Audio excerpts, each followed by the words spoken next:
आज है 14 दिसंबर 2024, दिन शनिवार। मधुभाषी में आपका फिर से स्वागत है। चलिए देखते हैं मध्य प्रदेश की फटाफट 25 बड़ी खबरों को। इससे पहले आप न्यूज को कहां से देख रहे हैं, यह हमें कमेंट में बताना ना भूलें। सीएम मोहन यादव ने शुक्रवार को प्रदेश के 8वें टाइगर रिजर्व रातापानी का लोकार्पण किया। सीहोर और रायसेन जिलों के युवाओं की एक विरासत से विकास की अनूठी दौड़ बाइक रैली में सीएम और अभिनेता रणदीप हुड्डा ने खुद बुलेट चलाई। कार्यक्रम के दौरान सीएम ने कहा, मुझे आज तक नहीं समझ आया कि टाइगर और लायन में जंगल का राजा लायन कैसे हो सकता है। जंगल का राजा तो टाइगर ही होता है। टाइगर रोज शाम को 4 बजे अपने क्षेत्र की निगरानी करता है कि कहीं कोई घुसपैठिया तो नहीं आया। मध्य प्रदेश पहला राज्य बनने जा रहा है जहां आयुष्मान भारत योजना के तहत नए साल से डिजिटल वॉलेट की सुविधा दी जाएगी। इसमें आप एक क्लिक में यह देख सकेंगे कि 5 लाख रुपए की सीमा में से कितना खर्च हुआ है और कितना शेष है। खर्च की गई राशि जानने के लिए सरकारी दफ्तरों के चक्कर लगाने की जरूरत नहीं पड़ेगी।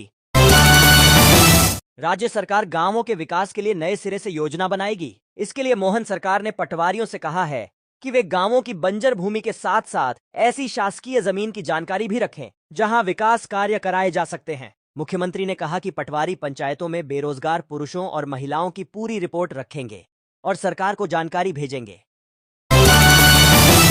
मध्य प्रदेश में यदि कोई महिला 60 वर्ष से कम उम्र की है और किसी अन्य सामाजिक सुरक्षा पेंशन योजना के तहत पहले से ही प्रति माह 1250 रुपए से कम प्राप्त कर रही है, तो उस महिला को भी मुख्यमंत्री लाडली बहना योजना के तहत 1250 रुपए तक की राशि दी जाएगी। भोपाल में पीपुल्स ग्रुप की 280 करोड़ रुपए की संपत्ति को ईडी ने कुर्क कर लिया है। ईडी ने यह कार्रवाई मनी लॉन्ड्रिंग मामले में की है। ग्रुप को विदेशी निवेशकों से 494 करोड़ रुपए का निवेश मिला था। ग्रुप के सदस्यों ने यह राशि निकालकर व्यक्तिगत खर्चों पर खर्च की। इस मामले में पीएमएलए कोर्ट में शिकायत की गई थी। जांच में पता चला कि ग्रुप के सदस्यों ने एफडीआई राशि का उपयोग कर खुद को समृद्ध किया है और इसके लिए संदिग्ध तरीकों और साधनों का उपयोग किया है। मध्य प्रदेश में शुक्रवार को सोना 1000 रुपये टूटकर 78,700 रुपये प्रति 10 ग्राम और चांदी 8400 रुपये घटकर 91,600 रुपये प्रति किलो रह गई। घटे हुए दरों पर बाजार में थोड़ी पूछ परख देखी गई। हालांकि अगले सप्ताह से धनुर्मास मलमास होने के कारण नए साल के मध्य तक बाजार में कारोबार कमजोर रहने की उम्मीद है।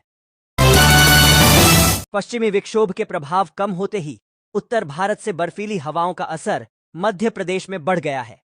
इससे कई शहरों में शीतलहर और सिहरन का माहौल बना है। ठंड के तीखे तेवर के कारण पाला पड़ने की संभावना है और शनिवार रविवार में ठंड और बढ़ सकती है। भोपाल, इंदौर, उज्जैन, धार, बैतूल, नरसिंहपुर एवं सीधी में शीतल दिन रहा। 4 शहरों उमरिया, राजगढ़, रायसेन एवं पचमढ़ी में रात का तापमान 5 डिग्री सेल्सियस से कम रहा। शाजापुर, शहडोल, जबलपुर, सिवनी, सागर, पचमढ़ी, सीहोर, कटनी और नीमच में शीतलहर चली। इसके अलावा रायसेन में तीव्र शीतलहर रही।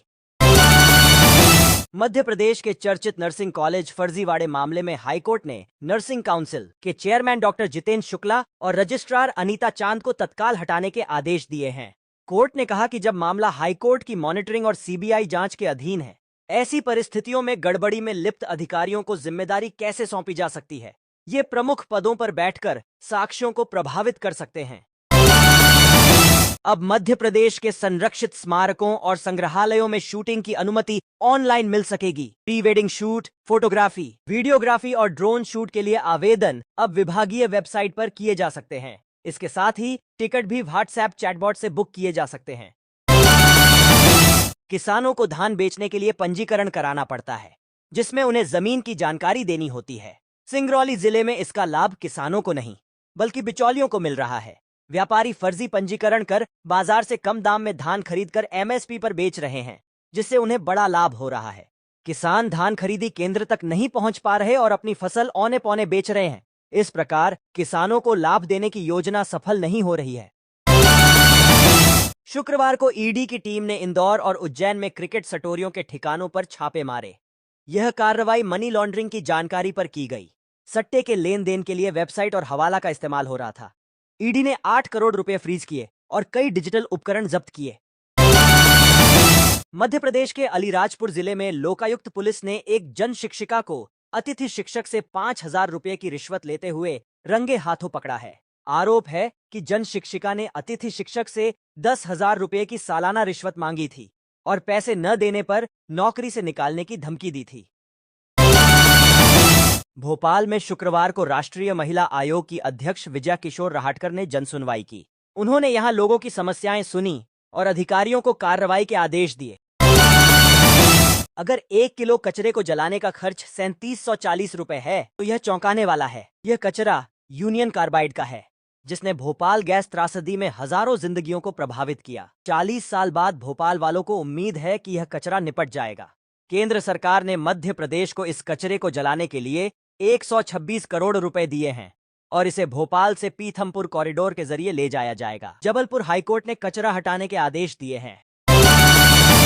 मुख्यमंत्री डॉक्टर मोहन यादव ने शुक्रवार को अपनी सरकार के 1 साल पूरे होने पर भोपाल संभाग के कुल 738 करोड़ रुपए के विकास कार्यों का भूमि पूजन और लोकार्पण किया। राजधानी के कुशाभाऊ ठाकरे सभागार में हुए कार्यक्रम में भोपाल के कुल 5 विकास कार्यों का भूमि पूजन किया गया। सीएम ने भोपाल के अलावा रायसेन, राजगढ़ और सीहोर जिलों के भी विकास कार्यों का वर्चुअली भूमि पूजन और लोकार्पण किया। बाबा महाकाल का लड्डू प्रसादी अब मंदिर में हाईटेक मशीन से 24 घंटे उपलब्ध है। मंदिर समिति इसे उज्जैन के बस स्टैंड और रेलवे स्टेशन पर भी लगाने जा रही है। करीब 10 मशीनों का ऑर्डर कोयम्बटूर की 5G कंपनी को दिया जाएगा। इस आधुनिक मशीन में बारकोड स्कैन करते ही लड्डू का पैकेट बाहर निकल आता है। मध्य प्रदेश लोक सेवा आयोग के उम्मीदवारों के लिए अच्छी खबर है। लोक स्वास्थ्य एवं चिकित्सा शिक्षा विभाग के अंतर्गत चिकित्सा अधिकारी के पदों पर भर्ती के लिए एक बार फिर आवेदन की प्रक्रिया शुरू होने जा रही है। इच्छुक और योग्य उम्मीदवार आधिकारिक वेबसाइट के माध्यम से आवेदन कर सकते हैं। मध्य प्रदेश राज्य ओपन बोर्ड की रुक जाना नहीं योजना के तहत परीक्षाएं 18 दिसंबर से शुरू होने जा रही हैं। सभी परीक्षाओं में 56 जिलों में बनाए गए परीक्षा केंद्रों में 92,000 विद्यार्थी शामिल होंगे। यह परीक्षाएं 6 जनवरी तक चलेंगी।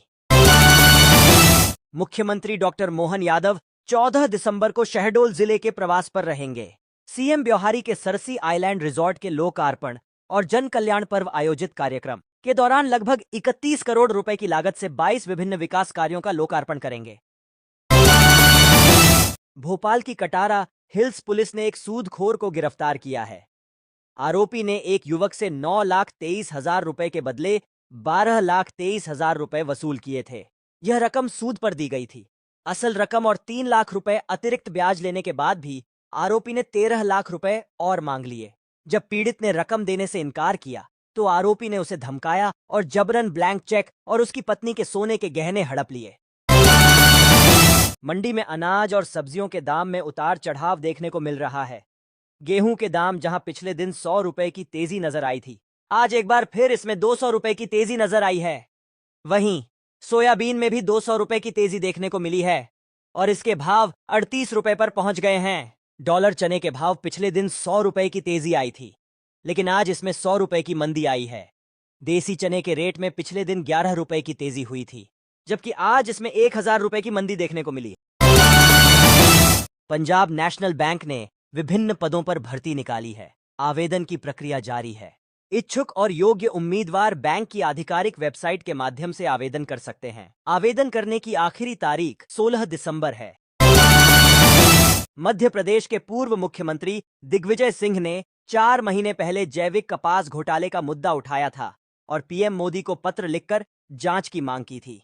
अब इस घोटाले की पुष्टि हो गई है। केंद्रीय मंत्री पीयूष गोयल ने दिग्विजय के पत्र का जवाब देते हुए कहा कि जैविक कपास प्रमाणीकरण में अनियमितताओं पर कार्रवाई की गई है और आगे भी कानूनी कदम उठाए जाएंगे। मुख्यमंत्री मोहन यादव ने कहा है कि केन बेतवा और पार्वती काली सिंध चंबल लिंक परियोजनाएं सरकार के अथक प्रयासों का परिणाम हैं। इन महत्वाकांक्षी राष्ट्रीय परियोजनाओं के लिए गत 20 वर्षों से निरंतर प्रयास किए जा रहे थे। यह प्रदेश के लिए अत्यंत सौभाग्य की बात है कि प्रधानमंत्री नरेंद्र मोदी ने इन परियोजनाओं को स्वीकृत किया और वे स्वयं इनका शिलान्यास करने आ रहे हैं। मध्य प्रदेश हाईकोर्ट ने राज्य सरकार को नोटिस देते हुए जवाब मांगा है कि आखिर क्यों सागर स्थित पहलवान बब्बा मंदिर को शासकीय घोषित किया गया। जस्टिस विशाल धगट की कोर्ट ने मामले पर सुनवाई करते हुए राज्य शासन, राजस्व सचिव, संभागायुक्त और सागर कलेक्टर को नोटिस जारी कर जवाब मांगा है।